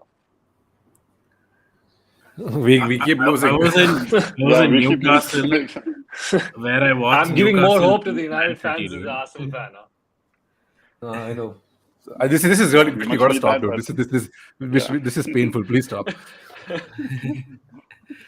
No, I was saying I was in Newcastle when I saw Newcastle beat Man City, so maybe United can beat Liverpool, dude. Who knows? You got to be at Old Trafford for that, Rhodes. It depends on how many fans are going to be up there because they're planning a walkout and all that. Yeah, true. But they always protest for a Liverpool game. It's hilarious. Like it's always a Liverpool fans are very pissed. They're like, please, if they walk out, please give us the 3 points. We can't be bothered with this crap. Because for them, it's like, And then all the tourists walk in. yeah, more or less. I don't even know what's going to happen. But let's quickly move on to our Gameweek predictions, so we can. We've already run this episode into an hour and a half, which is like half an hour too late. So let's just try and like quickly get through this, and just everyone can give us their predictions, whackings, slappings, you name it. Okay, can you boys see my screen? I'll zoom. Can you remove the comment? You'll have to zoom in it. I'll zoom. Yeah, just give me a sec, guys. Yeah. Sorry about that. Okay, here we go. 1, 2, 3. Is that better that's good. for everybody? Yeah. I can see it. All right. So Wolves take on Tottenham at the Tottenham Hotspur Stadium. Vishnu, we'll start with you. What do you have as a score as a prediction for 3-1 Spurs. 3-1 Spurs. Yeah. Okay. The rest of you boys, Sid? Same. 3-1 to Spurs. Akshay, what do you have? Just give me a second. I'm thinking about it. I'm doing some research for my thing. Because I feel like Wolves are.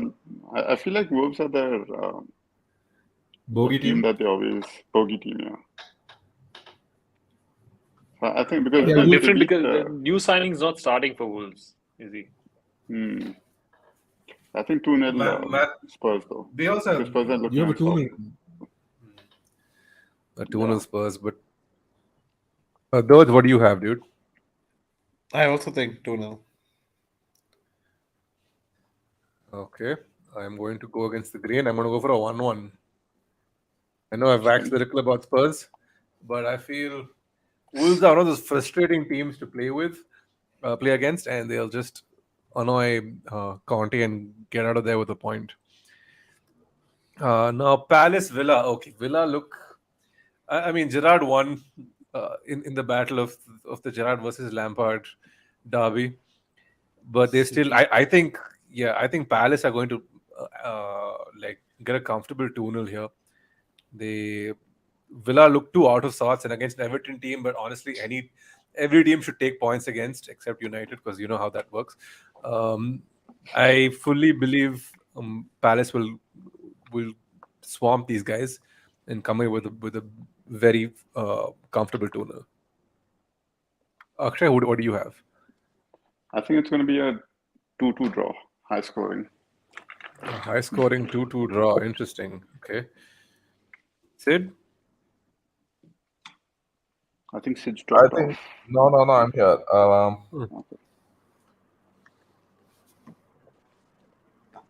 I think it'll be 0-0. Oh, interesting. No one to score in that game? No. Interesting. Those? I think 1-0 for Crystal Palace. 1-0 to the Palace. 2-1. 2-1. 2-1 Palace. 1 Palace. Okay, so we're all gone Palace wins, or only Sid's gone for a draw. Now Interesting. gone for a draw. Oh, you've gone for a draw. You've gone for a high scoring draw. My bad. Mm-hmm. Now, Because Everton if versus. Palace can score against Liverpool, I'm sure they can score against Villa. No, but why do you think Villa is scoring too? I don't think Villa will score against Palace. I think that's what we're all agreeing, right? They beat Everton. They beat. Let's see. They lost to. Karthik in the comments says Villa will scrape a 1-0 win. It would be interesting to see if that is indeed the case. Now, Everton versus Forest. Now, who here sees a Forest win? Because I think Forest are winning this. I do.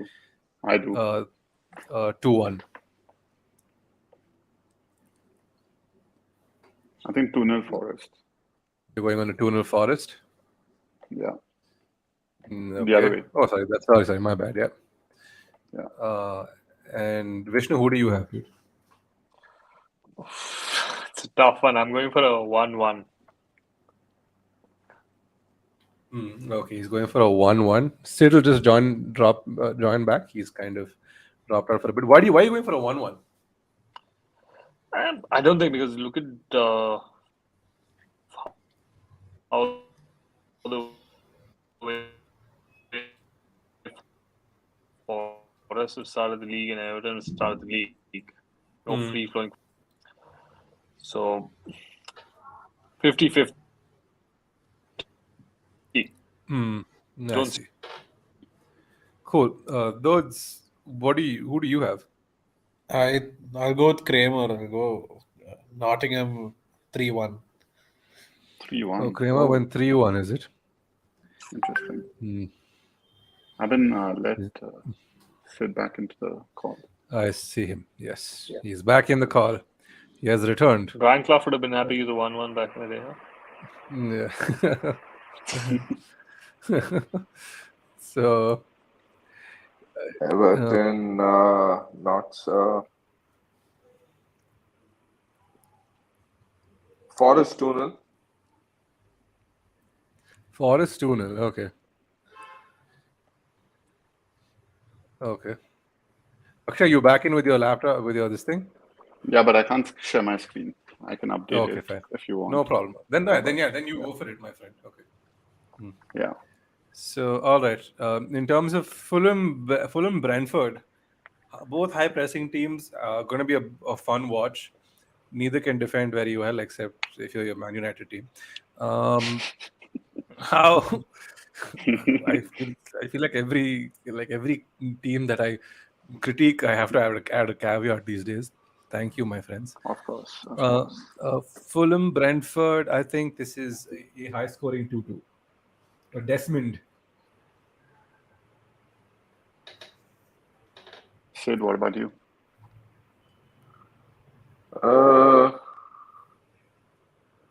Yeah, I think Pereira gets his first goal of the season. I think Is he Mitrovic is injured or also is he on the back? score sheet. Yeah, I think he's back. He plays, I think. I'll say Hmm. I'll say 2-1 to Fulham. Okay. Those. Yeah, I also think 2-1 to Fulham. Mitrovic. Suspended. Oh yeah, he's not playing this game. Shit. How was he suspended already? What happened? Didn't he get Last game he suspended? got suspended. Did he get a red He, card? is he? I don't think he is. Why would he be suspended? He didn't I get a don't red think he's card, did he? suspended.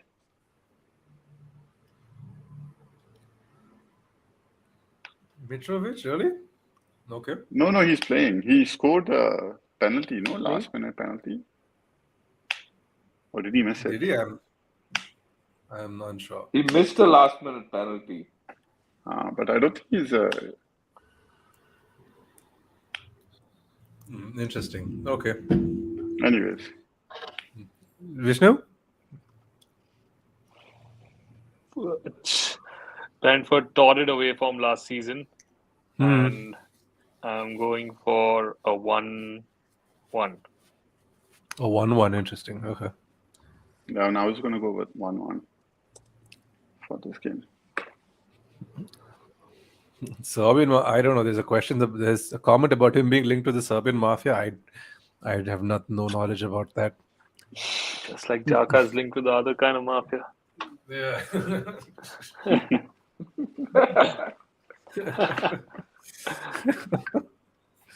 Okay. Leicester Southampton. Moving on. This is And an another interesting game. set of teams that can't defend. Leicester Southampton. Okay, so I feel this game depends on us rolling the dice and seeing which version of Southampton turns up. Oh, this is how can I forget? Isn't this the 9-0 derby? It is, right? Yeah. It's the 9-0 derby. Yeah, so Leicester, I don't think Leicester scoring 9 or anything. I think Southampton beat them. I think Leicester are in real trouble. I'm going 2-1 to Southampton. Do you think Leicester goes down this season? I don't think they go down because they have too good a squad to go down, but I feel they'll finish bottom half of the table. They've lost their first two games, no? No, they've drawn Am I one and right, lost one. or- No, they've Drawn one, lost one. I'm going Okay. 2-1 I Leicester. think the Saints win this. The Saints beat the Foxes 1-0. Interesting. Akshay, what are you going? I think they'll win 1-0, Leicester. Oh wow. Jamie Vardy goal, is it? Of course. Yeah, I also think Leicester 1-0.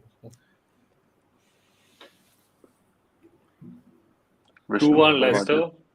Southampton score like they scored last weekend, latter half of the match. But I think Leicester finally feel comfortable during the season. Did you see the second goal Southampton scored, the Walker-Peters goal, and the pass for the Walker-Peters goal? It was a thing of beauty.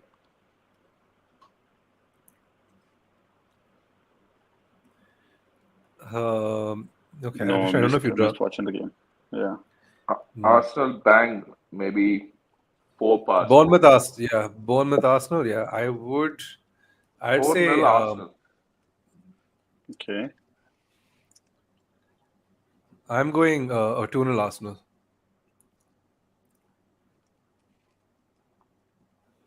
I think 3-0 Arsenal. Oh, interesting. So one of us is going to be right in this prediction. It's probably going to be Tushar as per usual. 1-0 I say Arsenal. 1-0 to the Arsenal. I swear. Complete the circle. What Oh, about Vishnu? I'm going Say 5. 4-1. Believe in Jesus. Say 5. 4-1. Go 4-1. 4-1. Oh, I go interesting. 4-1. Okay. Even 4-1 in to spite of Burnley? Arsenal's poor form at the Vitality. They have a poor record there. Oh no, I remember.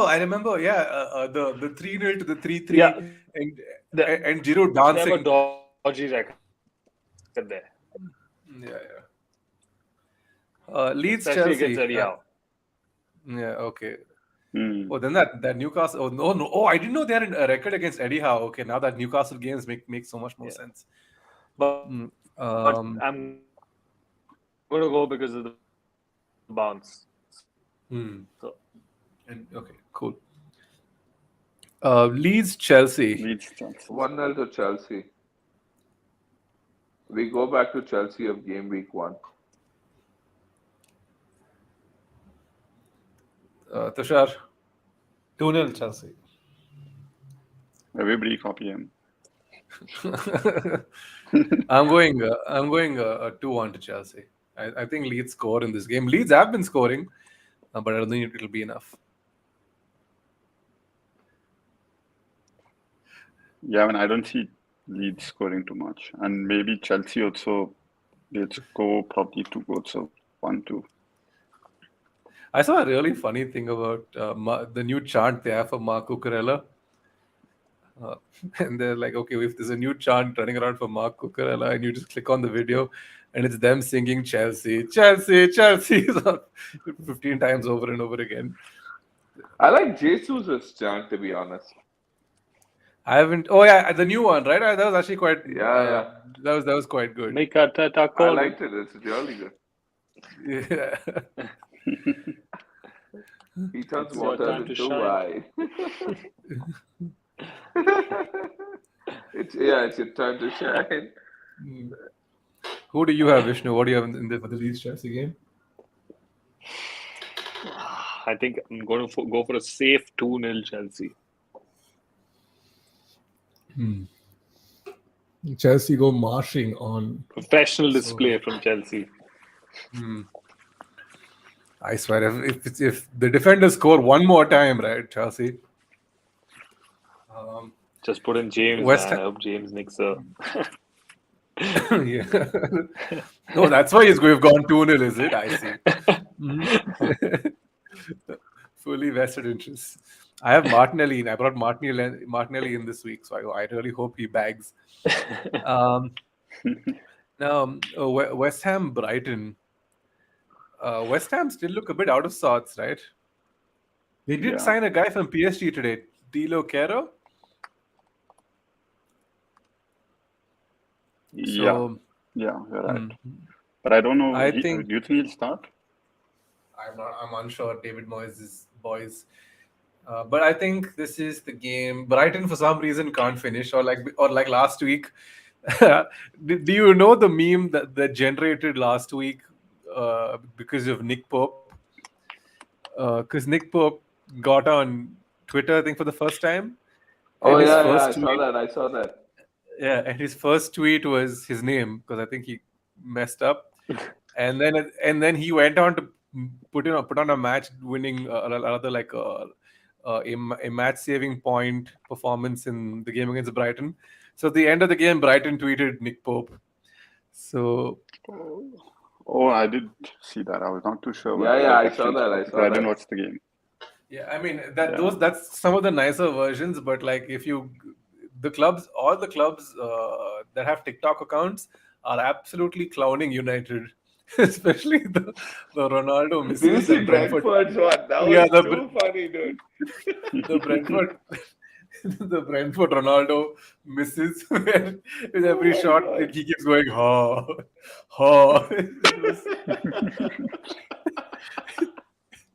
It's so funny. Oh my god. No, okay, so for West Ham Brighton, I'm going. I think I'm gonna go for a 2-1 West Ham in this. I think they finally get their first win of the season. Same here, 2-1 West Ham. Okay, let me just update that.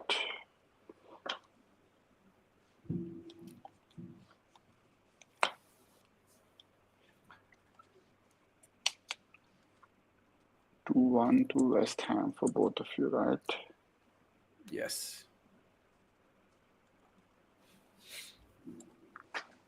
Okay. I think it's going to be a 0-0 draw. A 0-0 draw for West Ham. Okay. What do you have, Dodds? I think 1-1. Nice. Vishnu? 2-1 West Ham. 2-1 to the Hammers. Newcastle, Man City. Aren't this? I think will be a slightly more tougher game than one would imagine. I say that, but I fully expect them to score goals. So I think this will be a 3-0 Man City. It won't look like a 3-0, but it'll be a 3-0. If that makes any sense. They're playing at Newcastle, no? At St. James's. Yeah. Yeah, it's minimum 3-0 or 4-0.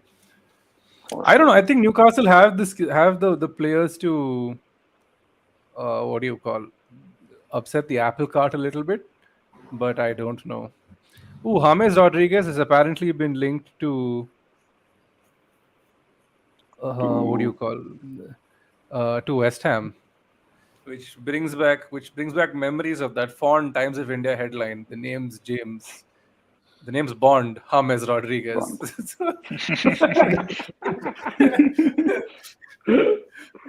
Oh God. Someone needed to be fired for that. But okay, I've gone 3-0 to 4-0 Man City. Okay. Yeah, and I was going 4-0.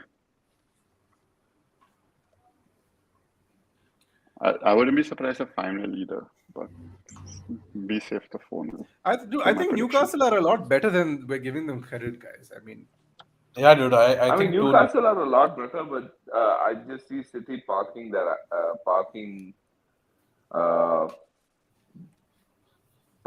asses in their final third. Yeah.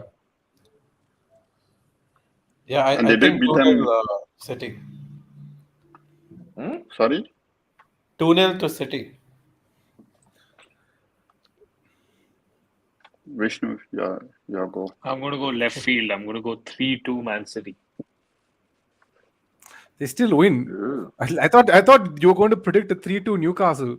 Yeah, even I was about that. No, it's going to be close, but it's going to be the new oil derby, as they say. Okay, fine. Abu Dhabi. Abu Dhabi. Abu Dhabi. Oil Cashiko, whatever you want to call it. All right, the game of the match week. of The game of the weekend. marquee. The match of 3-0 Liverpool.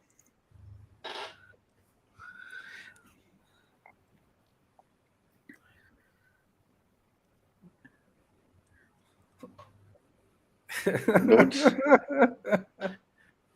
Every time I predict United win, they lose really badly. So, United 2-0. What a bastard. Talk about vested interest. Yeah, he's like, I need that United stand fix. He's Vishnu, done it what about you? again. Someone read out Thakur's comment. I'm not reading out Thakur's comment. I saw Thakur's comment. What does Bhadwa even mean? I genuinely don't know. Well, Kannadiga's here, dude. I'm not quite sure. I mean, for the most That's why I part. asked Dodds. I don't know how to explain. Okay, so you can text it to him, so we don't get like copyright strike even before we've hit like 100 views. So that'll be nice. Vishnu, what do you have for the score? I mean, the safe way to say would be pimp, I guess. Yeah. I'm I can't believe we're still on this, guys. Come on. Let's move on. I'm going for a surprising 2-2. He wants What? United to lose as well. United are not scoring 2 goals. Oh, come on. And I'm going to No, put the neck. I know. I'm going to put my neck on the line and say United's open the scoring at Old Trafford. Who's scoring? I really want to see who. I want to Yeah, know I who's want to know opening who's the scoring scoring. this. Hey, Ronaldo, dude. See, The King He's scored scored. on Monday. Or Sunday. it's on a Monday. It's a Monday night They're going to be kickoff. retransported to 07-08. Where what are you talking about? The 4-1 game where United scored, where Liverpool scored 4 at Old Trafford. And Gerrard kills the Last- camera. Hey, Last maybe game. the LeBron James of football joins you guys and he scores on Monday. Oh yeah, there's that too. I knew the Who's the moment. LeBron James of But football? interestingly, the Venkat? other reason I want to go for a 2-2 is because I want to check the stat. I don't know it, but when was the last time Liverpool drew the first 3 games of the season? I'm not quite sure. I think. And the probably Premier League like has a habit 10 of bringing seasons these stats up. So yeah, I need to pull that stat up. But with regards to the LeBron James of football, so for those of you who don't know, I think his family or like the place he comes from, he's from I think I could be wrong, but Christian Pulisic is a very strong supporter of gun rights. So of the NRA. Yeah, so somebody on Twitter called him the Second Amendment Sancho, and I can't like, and I can't unhear it.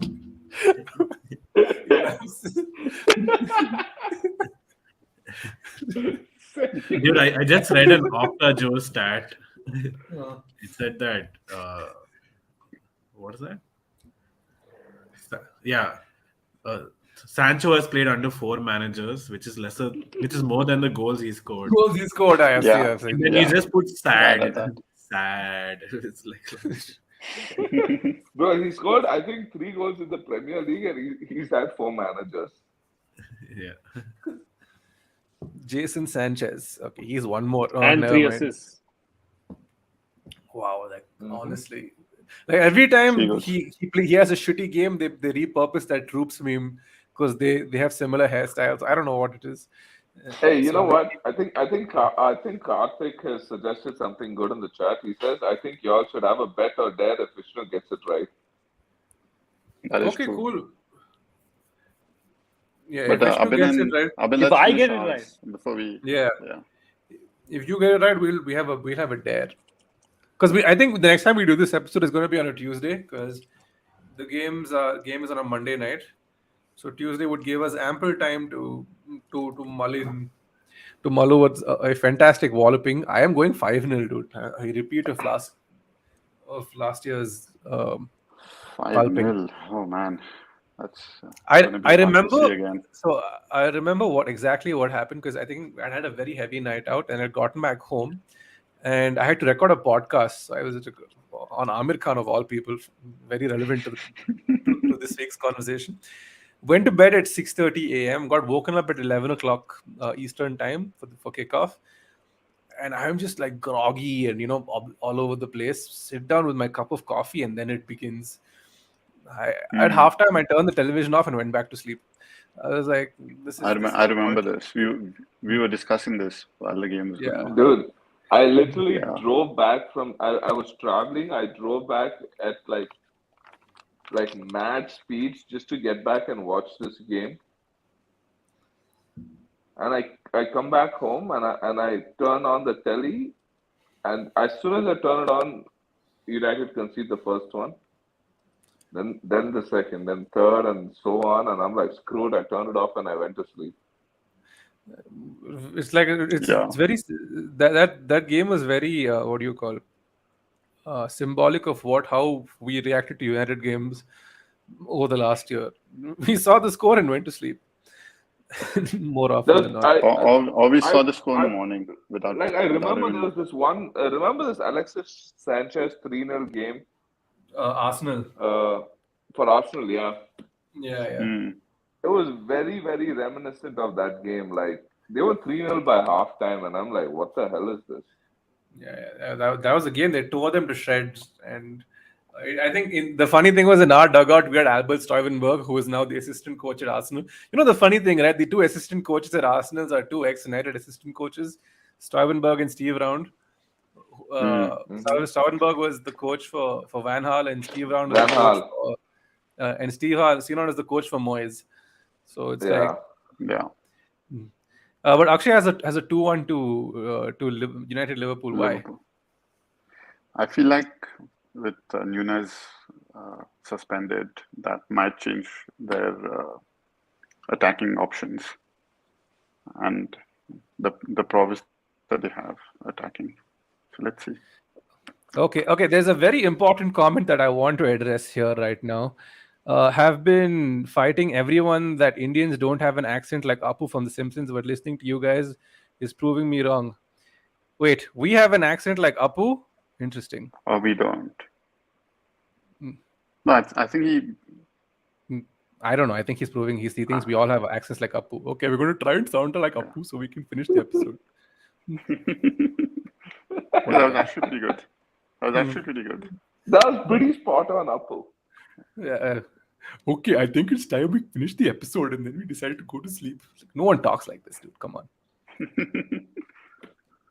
Yeah, that's what they all. That's the common thing that assumption. Perception. Yeah, perception. I don't particularly care about Apu, dude. I mean, there's a. No, I think Akash, but just generally in an Indian accent. I think it's a Bangalore thing. You know what? Let's do this. Whoever gets the last match, whoever gets the prediction right, and it has to be perfectly right, gets to give a forfeit to the others. What? Okay. I thought we were all like basing our our predictions. I thought predictions on Vishnu's 2-2 because we've all gone with losses here. Akshay's gone. Oh, Akshay's gone for a loss. Okay.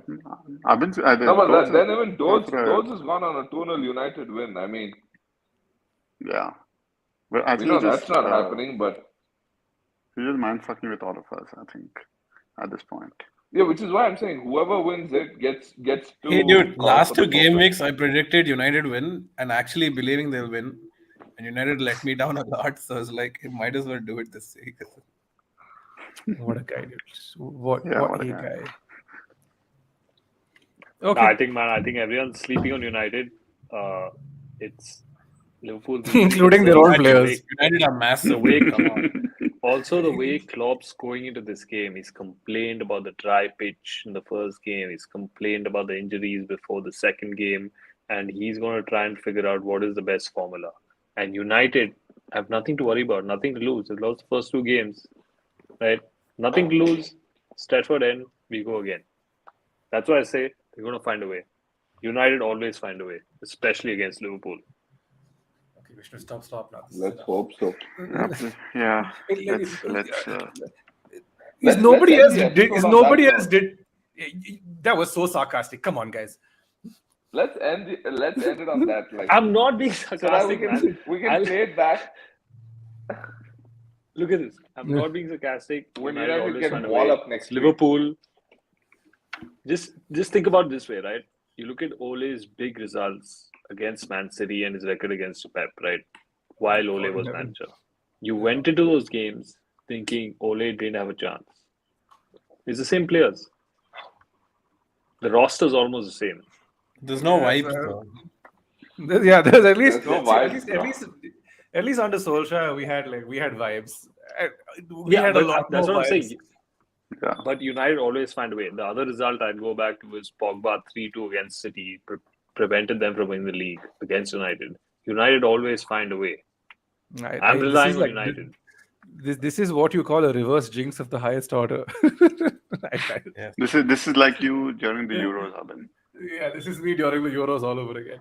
But anyway, on that happy note, just under the 2-hour mark, we should probably end the episode so everyone can go sleep and have a good 8 hours.